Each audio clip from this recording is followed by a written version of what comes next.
Hello everyone, welcome back after the semester break to the course PYL102.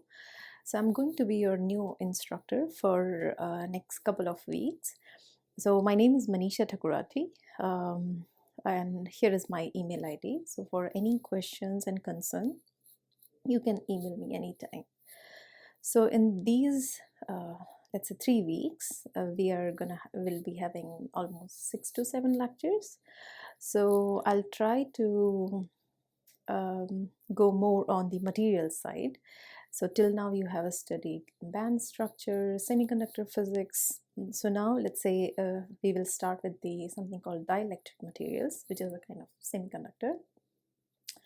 I'll spend some 3-4 lectures on this, and then we'll go to the magnetic materials. Okay, so let's begin with the dielectric material.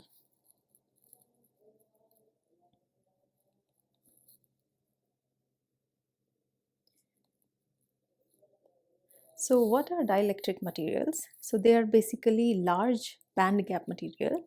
So where, for example, your band gap is greater than 4 electron volt. Okay, so we have large band gap in the system. So that's why they have high resistivity also.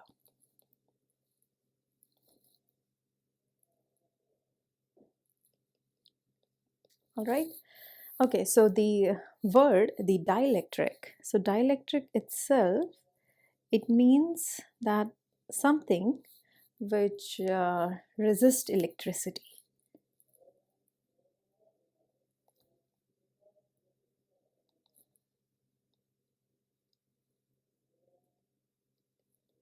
Okay, so it does not allow electricity, meaning electron, ions, and so on, to pass through it. But there are some special situations. For example, if you apply a really high electric field, or you change the composition of the microstructure, then the dielectric materials, they can exhibit the semiconducting or material behavior. But for that, you need really a high electric field, for example, okay, to behave like a semiconductor or metal. All right, so example, so you can think of ceramic or plastic, or let's say an insulator, an electric insulator. This is also a dielectric material, and this has really high breakdown field.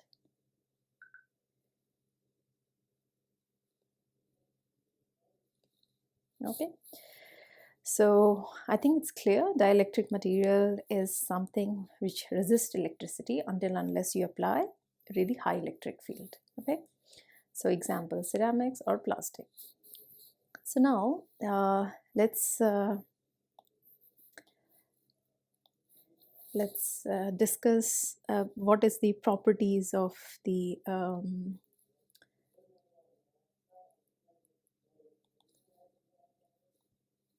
dielectric material of a dielectric. Okay, so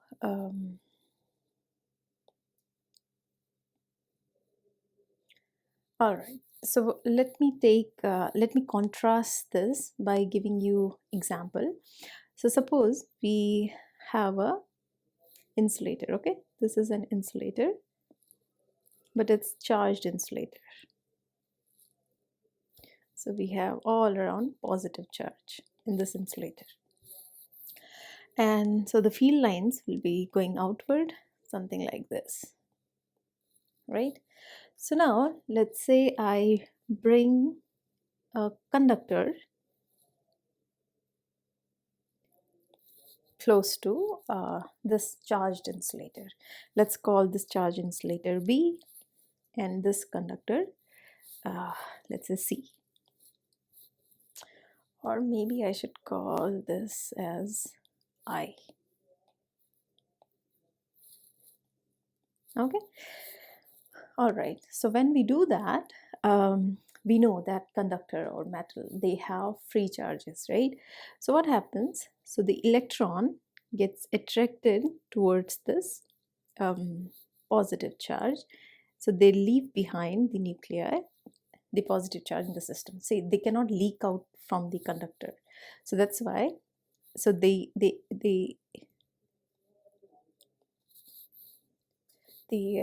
electrons, the free electrons in the conductor, they are they shift towards one side of the system. Okay, so this process is called electrostatic induction.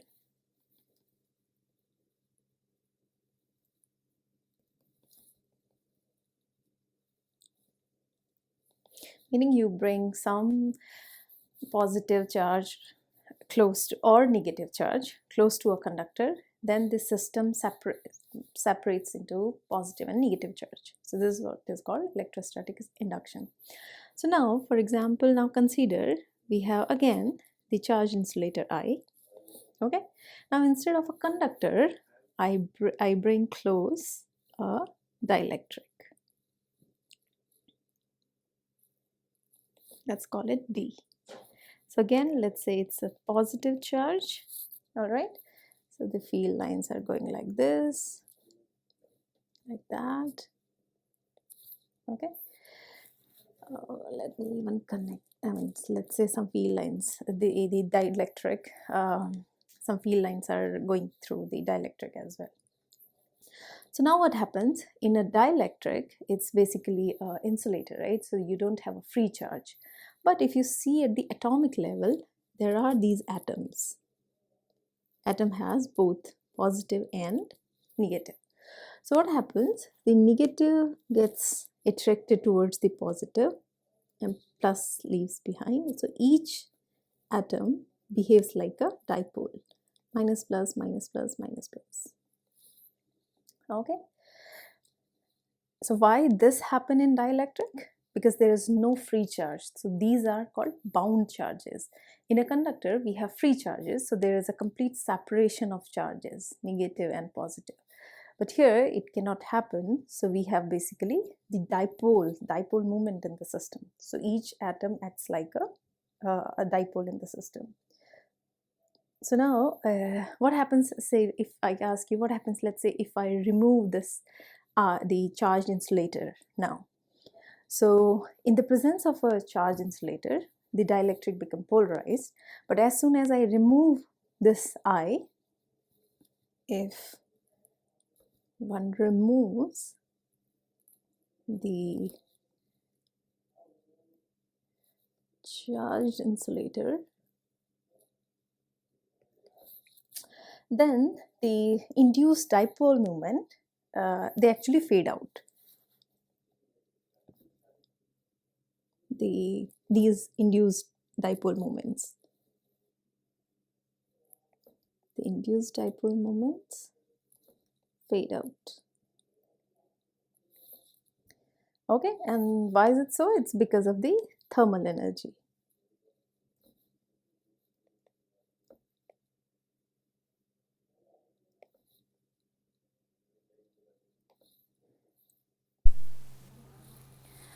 Okay, so next we will study the capacitance and dielectric constant.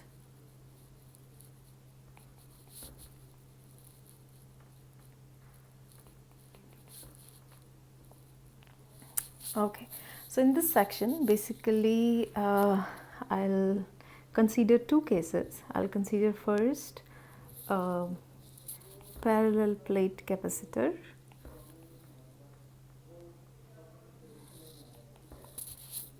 which is filled with vacuum.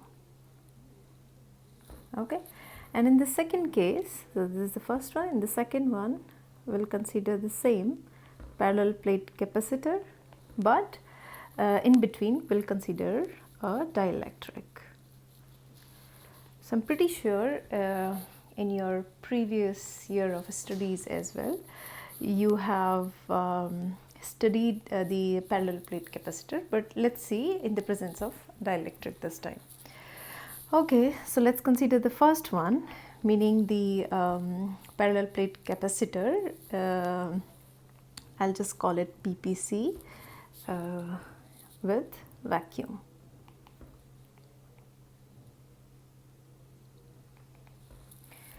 Alright, so what is a parallel plate capacitor? As you all know, so you have two parallel plates, for example, something like this.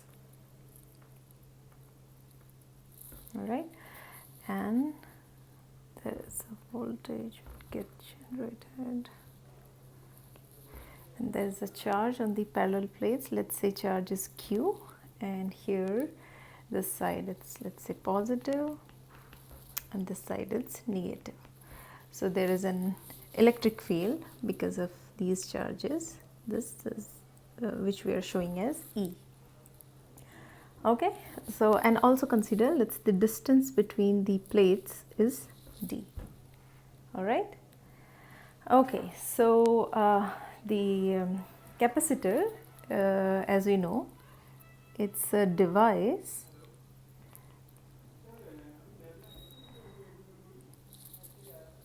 that stores electrical charge.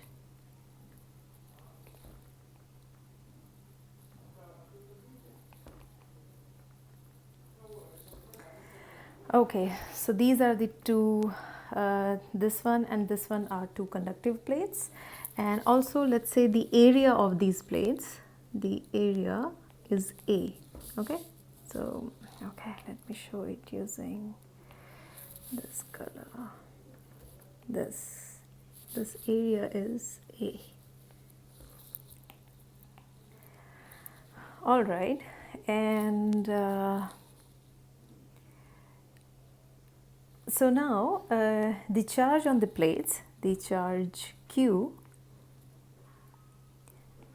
it generates, it creates a potential difference V.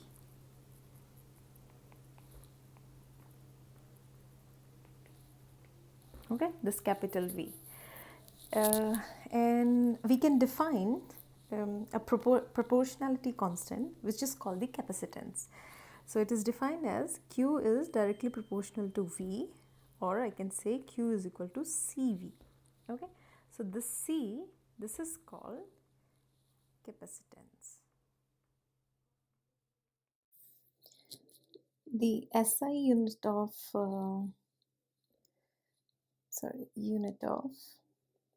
capacitance is farad, and generally 1 farad is pretty large capacitance. Some super capacitors have capacitance in this range, but most of the capacitor, they are of the range of microfarad, or meaning 10 to the power minus 6 farad, or nanofarad, which is 10 to the power minus 9 farad, and so on. Okay, also you can see from here the 1 farad, I can say it's see farad from here, so Q divided by V, right? So it will be, let's say, coulomb per volt. So 1 farad, I can say it's C divided by V. So don't be confused when I'll talk about the units, then it means coulomb. See, you shouldn't confuse between this C and this C. So C over here, it's capacitance, it's some quantity. The C, coulomb, it's a unit. All right, so I'll be specific when I'm talking about the unit or when I'm talking about the quantity. Okay, so now, as I just said, we can just write down C is equal to, meaning capacitance is equal to Q divided by V. Now we know that this Q I can write down. So let's try to put the values of Q and V in terms of other parameters that we know for this parallel plate capacitor.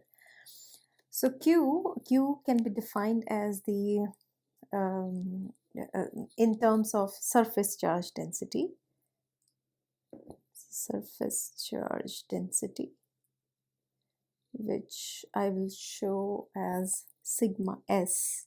Okay, so sigma S is denoted as Q divided by A, meaning charge per unit area. Okay, so meaning Q is equal to sigma S times A. All right, so this is for the charge. Now what about the voltage? So voltage, we know that there is an electric field E. The plates are the distance between the plates is D, the electric field is E. So what about the V? So V will be E times D. Okay, or other way around, E is equal to V divided by D. So then we can write, let's say this equation number 1, this is equation number 2, and this is equation number 3. So from 1, 2 and 3, so our capacitance C is equal to Q divided by V is equal to sigma S times A divided by ED. So now it's, see, if you will see just Q divided by V, it's not clear that it depends on the geometric factor. But once I'll put down the in terms of surface charge density and electric field, it's clear that it depends on the geometry of the plates as well, right? A is the area of the plate and D is the distance between the plate. So this geometrical dependence emerges. So you can say the geometrical factors. Okay. Okay, so now we can define a quantity which is called dielectric permittivity,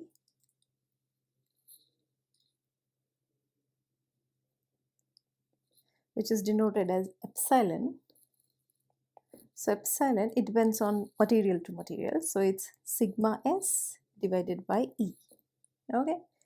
So now my C becomes, from this equation, let's say this is 4 and this thing is 5. So equation 4 becomes C is equal to sigma S divided by E, I'll just denote it epsilon, times A divided by D. Alright, so this is the general form of C. But let's say if we are talking about vacuum, so just to differentiate it with the dielectric case, I'll call C0 is equal to epsilon 0 A divided by D. So where C0 is the capacitance of the capacitor filled with vacuum. So the 0 denotes kind of vacuum you can think of. C0 is capacitance of a capacitor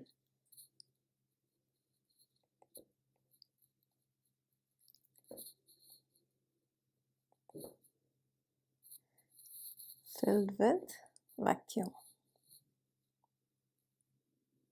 Okay, hope there are only 2 U's. Okay, and epsilon 0 is the permittivity of vacuum. Vacuum meaning just free space, okay? There's nothing there.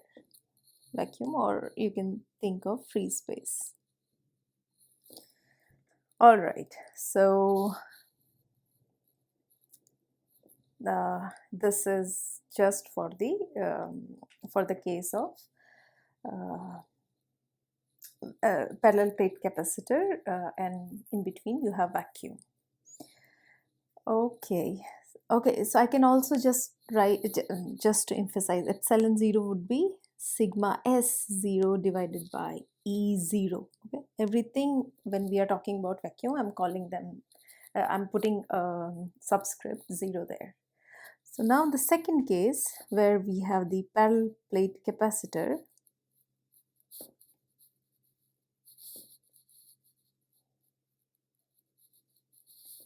filled with dielectric.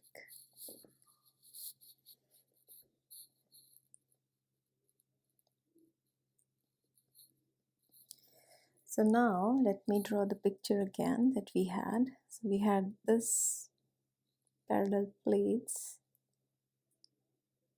with charge Q, let's say plus Q, minus Q, minus, minus, minus, and then because of the charge there's a voltage difference which gets generated. Okay, my line is not straight, sorry for that. The distance is D. The external electric field is E, and now in between we have dielectric material. Okay, let me use this thing.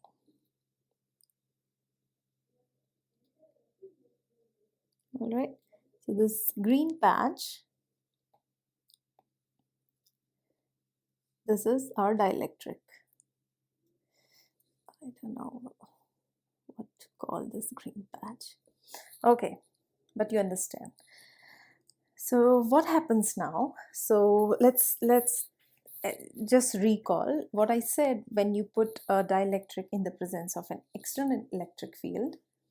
Okay, and also just to mention, we are considering ideal dielectrics.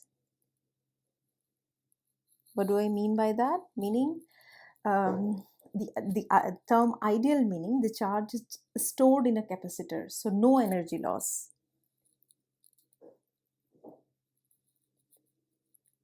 All right.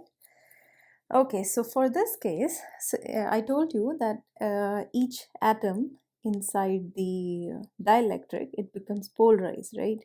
Minus, plus, minus, plus, because here it's plus charge.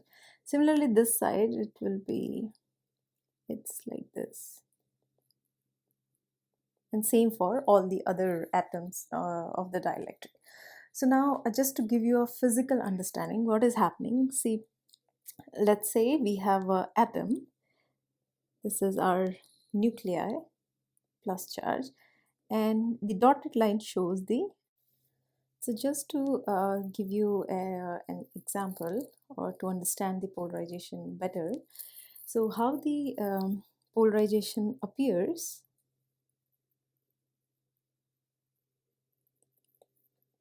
in the tiny atom. So imagine we have this is our nuclei, okay? So electron is, so it's surrounded by the electron. This is electron cloud. And this is our nucleus. Okay, so in the absence of any external feed, anything, so the center of mass of the positive, which is here, and the negative, the electron cloud, it's on top of each other, right? So let's say both the points, they coincide. But what happens if you apply an electric field? So in the presence of electric field, the nuclei, it's heavy, so it remains as it is. But the electron cloud, it becomes something like this. It becomes distorted. So again, this is electron, this is nuclei. So now the center of mass of the electron cloud, it shifts from, so earlier let's say it was coinciding at this point. So now the plus one will be somewhere here and the negative center of mass will be somewhere over here. So now they are at a distance, for example, x. All right. So you remember if two charges, so now I can say, let's say this is small q and this is the charge here is plus q. Okay, so we know that the how we define the dipole moment, which is usually denoted as mu. So mu will be q times x, right? So x is the distance between the two center of mass. So this is called the dipole moment. inside each of the atoms in the dielectric. And the SI unit of the mu is charge. The unit of charge is coulomb times the unit of distance is meter. So it's coulomb meter, which is also called as debye. But let's say 1 debye, I can write down debye. So 1 debye is defined as 3.3356 into 10 to the power minus 30 coulomb meter. Pretty small, okay? And one can denote the debye as D. All right. So this is the dipole moment inside each atom in the presence of an external electric field E. Okay, so now, so imagine we have plenty of these atoms, like the green patch over here. It's the dielectric, which has millions of atoms inside it. Then let me go in the similar way that we had previously. We defined capacitance and we tried to calculate the permittivity, things from there. So in the presence of dielectric, what happens? Let's say before, so imagine these are the plates, all right? This is plus Q, this is minus Q, the plates. And inside, as I said, here we have the dielectric.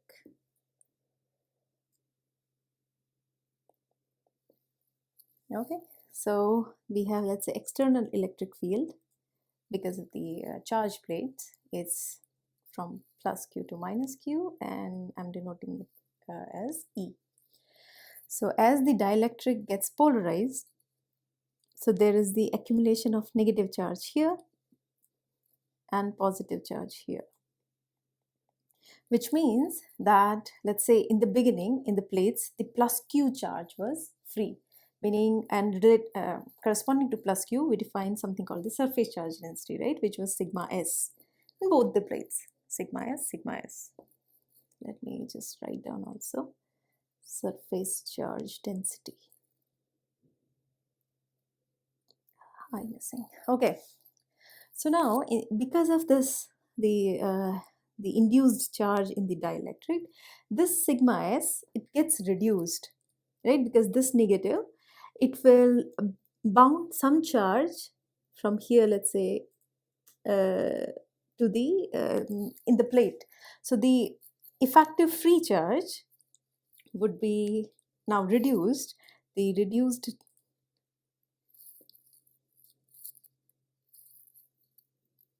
I can say it, reduced surface charge density.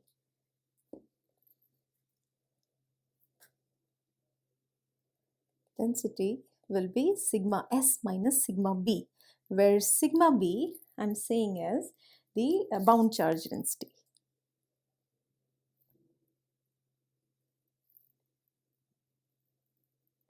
All right. So now imagine with respect to the previous case where there was just the vacuum in between the plates, now the effective free charge has decreased, which means that the voltage which will get generated would also be reduced, right? So let's say how should I write? I should write like this: charge density or free charge density gets reduced, which implies that the voltage across the plates is also reduced.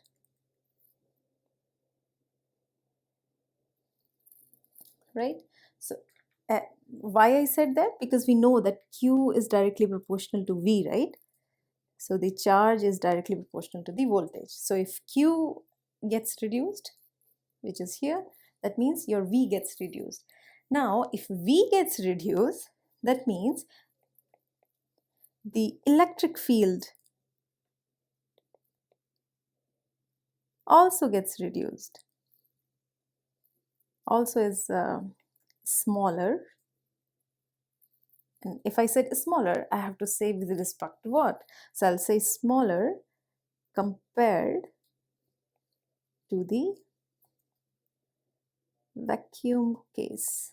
So in the vacuum case, let's say we denote the electric field as E0, and now we are saying it's E.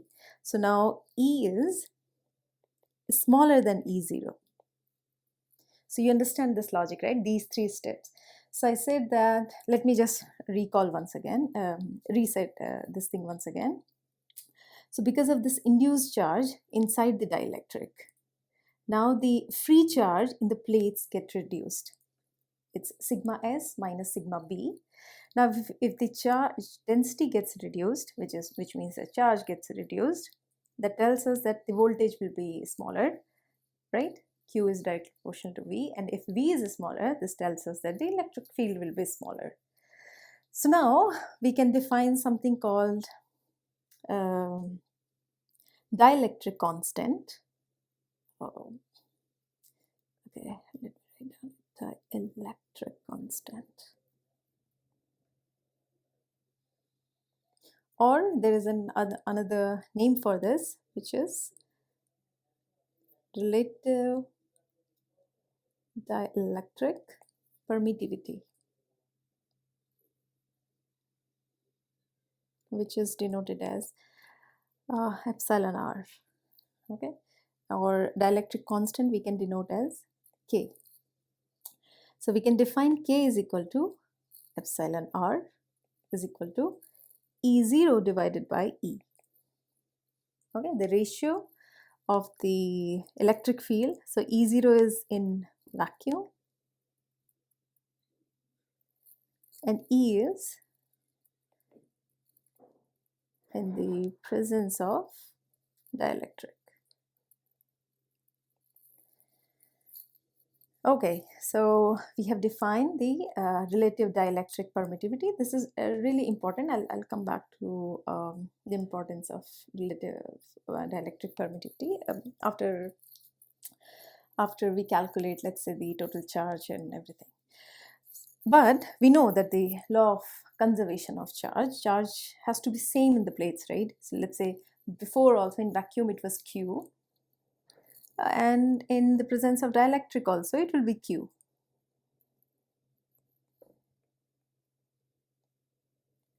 So which means that, and we know that Q is equal to C times V, which will also be equal to, in the vacuum it will be C0 times V0. You remember we are putting this subscript 0 whenever we are talking about vacuum. So in the presence of dielectric, I'll just say it CV. So which means that Q is equal to C0 V0 is equal to C times V. Or in other language, if I'll write down in terms of electric field, then it will be C0 times E0 is equal to C times E. Okay. Why? Because we know that V is equal to E times D, or V0 is equal to E0 times D. Okay, so now if I need to define, let's say, our dielectric constant K is equal to epsilon r is equal to E0 divided by E. So this will be again same as C divided by C0 from here. Okay, let me call it. I don't know we are at what equation, so let me just check how many we have defined till now. 5. So let's say this is our equation number 6. This is equation number 7. So from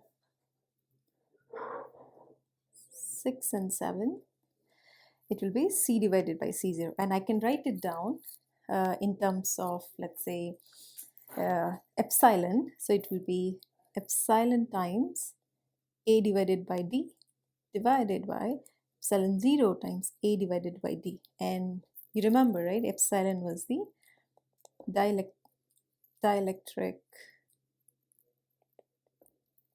permittivity,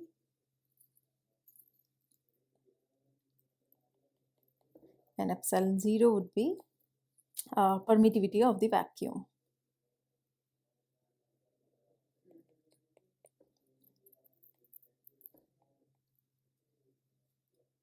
Okay, and then AD cancels out, so K is equal to epsilon R, both are same, is equal to epsilon divided by epsilon 0. All right, this is also our final formula for the dielectric constant. So it's the ratio between the capacitance of the capacitor filled with dielectric, the C, and the identical capacitor filled with the vacuum. So let me just give you a formal definition of the dielectric, the dielectric constant or the relative permittivity. So it will be, it's the ratio of the we are writing from C divided by C0. It's the ratio of the capacitor or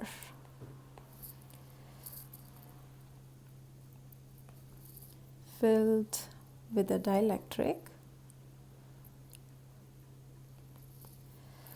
to that of an identical capacitor which is filled with vacuum. Okay, so one can naively ask why we are defining, let's say, this K in terms of the dimensionless number, right? Because epsilon divided by epsilon naught both have the dimension of permittivity. So it's a dimensionless quantity, or C divided by C0 or E0 divided by E, whichever way you want to think of. So whenever we define a dimensionless quantity, it becomes easier actually to let me just write first, it's dimensionless. So it becomes easier to compare different materials. So for example, see, if I'll say something that the dielectric constant of air is equal to 1. So it's epsilon 0 divided by epsilon 0. It's just 1. So now let's say if we have to compare different material, I can think of, for example, the dielectric constant of silicon, it's 11. So silicon, it's 11. Or I can think of alumina, which is Al2O3. So dielectric constant of Al2O3, it's I think 9.9, yeah. And air, as I said, it's 1. So now you can think of which has more dielectric constant and which has less. And what does the dielectric constant tells us? It tells us that how much is the ability of the material to store charge. So physically, K tells us the ability of different material to store charge. Ouch, sorry.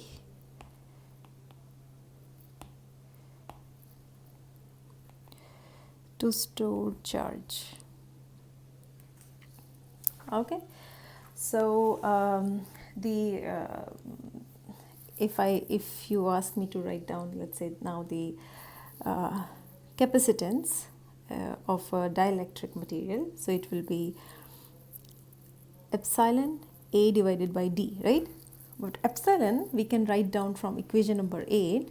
So epsilon is equal to epsilon 0 times K.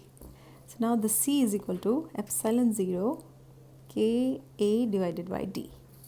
Okay, so this is the capacitance in terms of the dielectric constant.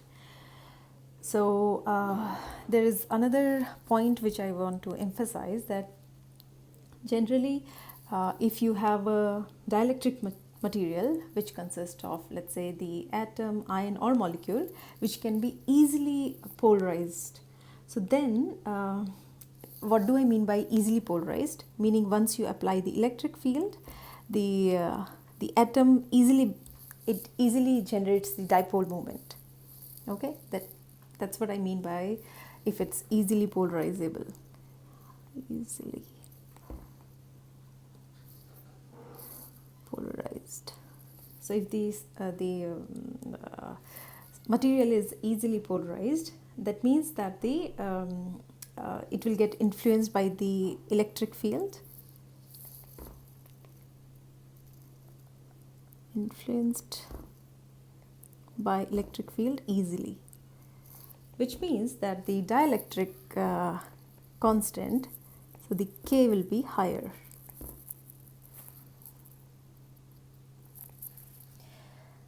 Okay, so generally what happens if you want to get, I mean, in any system, these capacitor are the passive components. I mean, unlike the transistor or diodes or solar cell, so these are the passive components. So one of the major goal in the capacitor manufacture is to minimize the overall size, minimize the overall size of the capacitor, while enhancing the total capacitance, as we are going towards the nano materials. So that's the main goal of the manufacturers, and enhance the total capacitance. All right, so this is usually done by arranging multiple thin layers of dielectric, meaning instead of, okay, I should draw in the similar way that we have drawn. So let's say these are the plates. So the dielectric, instead of using just a big thick one, we can use in layers, multiple layers. Why? So just to give you an analogy, so you know that in the winter we want to stay warmer by wearing multiple wears rather than wearing a thick jacket. So it's the same analogy that if, let's say, we arrange our dielectric material in parallel, so then the capacitance, the total capacitance added up, we know that the in parallel C is equal to, let's say, C1 plus C2 plus whatever, how many layers you have. So that's why you get higher capacitance if you have more layers in the system rather than using a thick one. So there is something called volumetric efficiency. So this volumetric efficiency for each single layer, let's say each single layer has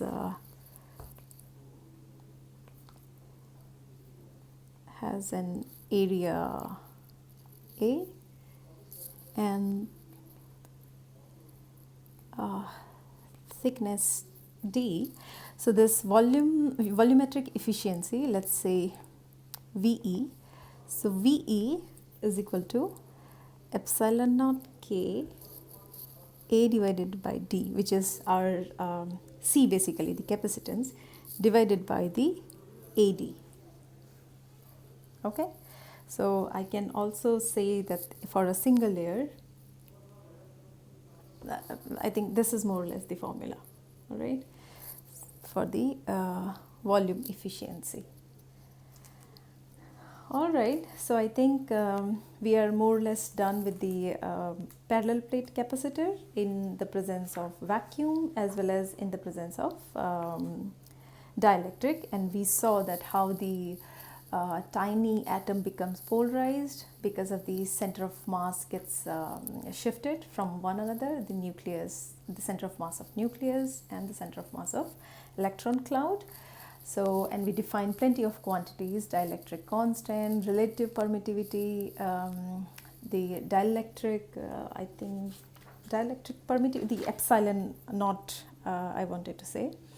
So these are the quantities which we have defined, and we have also defined volumetric efficiency, and we at the end we concluded that instead of using a single thick layer, one should use multiple layers of these dielectric material if you want to achieve more capacitance in the system, by giving the analogy of the wearing a multiple layers rather than a single jacket. Okay,